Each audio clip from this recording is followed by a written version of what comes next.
नमस्कार, मेरा नाम मनदीप पुनिया है। मैं जेल से बाहर हूं और अभी आज सिंघू बॉर्डर पर आया हूं किसानों के बीच रिपोर्टिंग करने। तो अभी आपके सामने अपनी बात रखना चाह रहा हूं। मैं अपनी बात शुरू करूंगा जो 30 तारीख को जो घटना हुई उससे। मुझे पुलिस ने उठाया, मेरे साथ मारपीट की और उसके बाद मुझे तिहाड़ जेल में भेज दिया और मेरे ऊपर कई केस लगा दिए। तिहाड़ जेल में जब जब पुलिस वाले मुझे मार रहे थे तो बार बार वो एक ही बात कह रहे थे। जब पुलिस वाले मुझे मार रहे थे तो वो बार बार मुझे एक ही बात कह रहे थे कि अब तिहाड़ से रिपोर्टिंग करना, अब तिहाड़ से रिपोर्टिंग करना।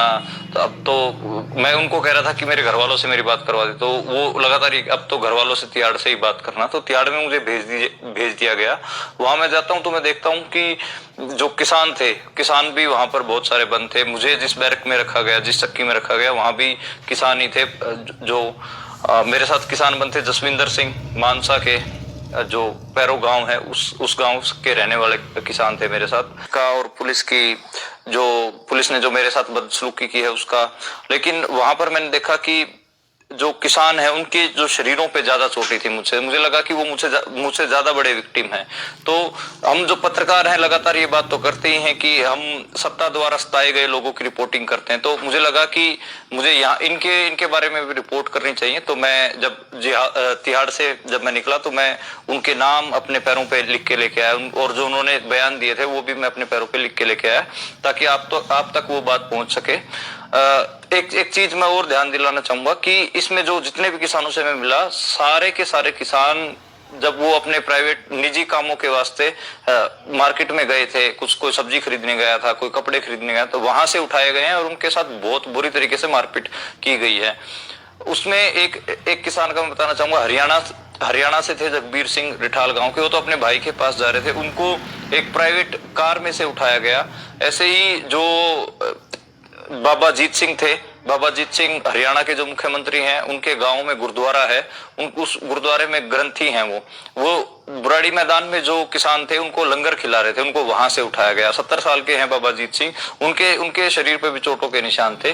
तो जितने भी किसान थे वो असल में उनकी हिम्मत पूरी कायम थी, उनके हौसले पूरे कायम थे, लेकिन वो थोड़े से चिंतित थे। उनको पता नहीं था कि उनके ऊपर कौन से केस लगाए हैं और क्यों लगाए हैं, क्योंकि वो सारे बेचारे मतलब अपने निजी कामों के लिए गए हुए थे बाहर। तो एक ये था। दूसरा मैं ये कहना चाहूंगा कि जो मेरे ऊपर जो हमला हुआ, जो हुआ, वो इस वजह से हुआ क्योंकि जो रिपोर्टिंग कर रहा की थी मैंने एक दिन पहले, जिसमें मैंने बताया था कि जो बीजेपी के जो कार्यकर्ता थे उन्होंने किसानों के ऊपर पत्थर चलाए और पुलिस ने कैसे उनका साथ दिया, उस रिपोर्ट की वजह से पुलिस ने मुझे टारगेट किया। और पुलिस लगातार ये कहते हुए मुझे पीट रही थी कि और करना रिपोर्टिंग, और बताना कि किसानों को कौन पत्थर चला रहा था।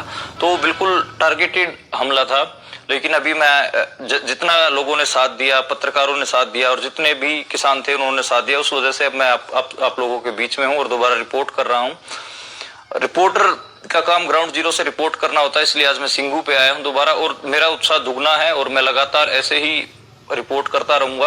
और इसमें मैं एक बात ये कहना चाहूंगा कि जिस सेंसिटिविटी से किसान आंदोलन को कवर करने की जरूरत है, रिपोर्ट करने की जरूरत है, उस सेंसिटिविटी से जो छोटे छोटे पत्रकार हैं हमारे जैसे, और जो हरियाणा पंजाब के पत्रकार हैं, वो बहुत अच्छे से काम कर रहे हैं। नेशनल मीडिया एक तरफ जो गोदी मीडिया है वो किसानों को आतंकवादी और खालिस्तानी बता रहा है, तो दूसरी तरफ पंजाब हरियाणा के पत्रकार और जो अल्टरनेटिव मीडिया के पत्रकार हैं वो किसानों के बीच में रह के और किसानों का जो असली पक्ष दिखा रहे हैं। तो एक रिपोर्टर के लिए बहुत जरूरी है।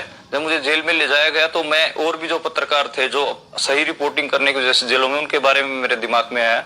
और जो हाथरस केस में जो रिपोर्टिंग करने गए थे कप्पन सिद्दीकी साहब, उनको गिरफ्तार कर लिया गया था, उनके बारे में भी मेरे दिमाग में है। 4 महीने से वो जेल में है। तो जितने भी पत्रकार हैं और जितने भी एक्टिविस्ट हैं जो जेलों में बंद हैं, उनको रिहा किया जाना चाहिए। इसी संयुक्त किसान मोर्चे के स्टेज के पास से ही 2 जो मजदूर कार्यकर्ता थे जो इस किसान आंदोलन में शरीक थे, शामिल थे, उनको भी उठाया गया, शिव कुमार और नवदीप कौर। उन दोनों के लिए भी जो किसान हैं वो आवाज उठा रहे हैं, उनको भी रिहा किया जाना चाहिए।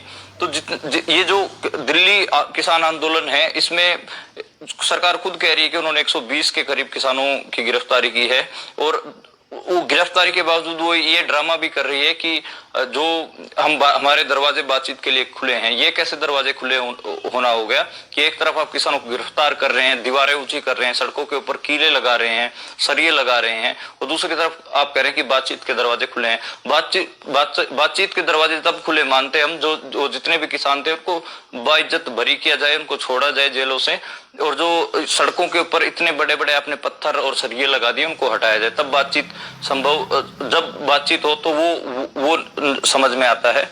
लेकिन सरकार लगातार, जो सत्ता पक्ष है वो लगातार इस तरीके का ड्रामा कर रही है। वो भी हमारा हम जो पत्रकार हैं, ये जो सत्ता जो दोहरा चरित्र है उसको भी हमको लगातार बोलने की जरूरत है और लगातार दिखाने की जरूरत है। मैं बतौर पत्रकार आगे से किसान आंदोलन से रिपोर्ट करता रहूंगा और उसी सेंसिटिविटी से रिपोर्ट करता रहूंगा। धन्यवाद।